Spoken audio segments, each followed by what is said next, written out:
Good morning.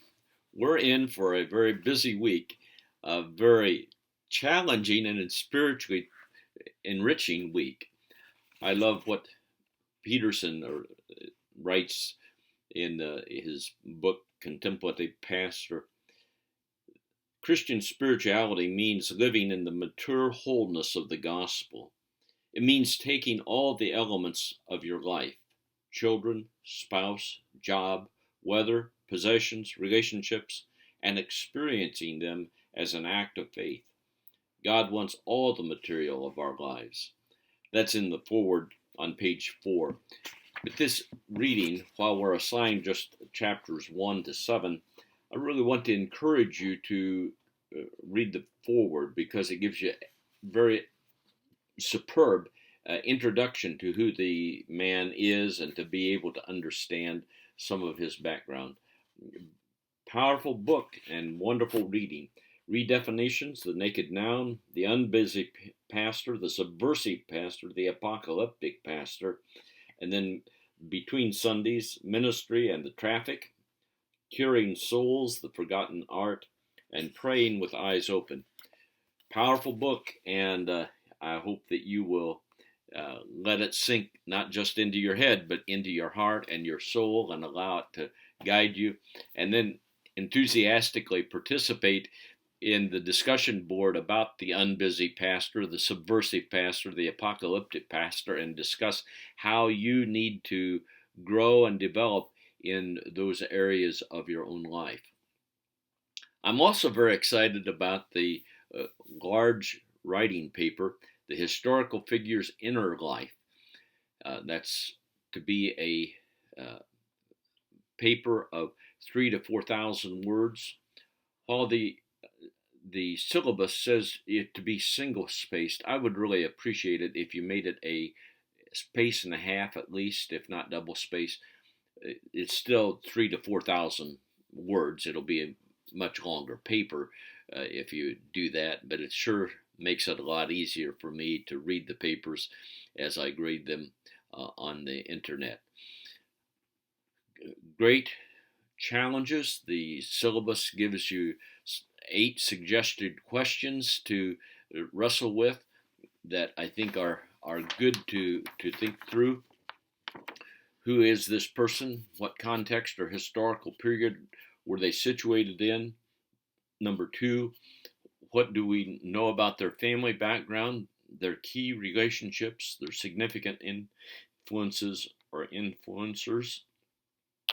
3, what significant events were occurring during their life, politically, theologically, sociologically, militaristically, ecclesiologically? 4, how would you describe their walk with the Lord? What were their seasons or chapters of spiritual life that you can categorize? So those are just the beginning questions, but the whole purpose is to look for key themes and traits that God used to develop their own public ministry and their own spiritual life. Be sure you include, the syllabus says, a bibliography. It's a works cited page for MLA standards, and that would be in addition to your 3,000 to 4,000 words in your paper. There's some excellent suggestions of people you might consider, but you're not limited to those. So that this paper is worth 20% of your final grade. So you need to take it real seriously because it's going to significantly impact how you do on your final grade. This is such an important theme as we deal with the spiritual need in our own lives, and to have heroes who are not just a big firecracker explosion today, but are men and women who have had deep commitment to God and grown in their faith, and God has powerfully worked in and through them.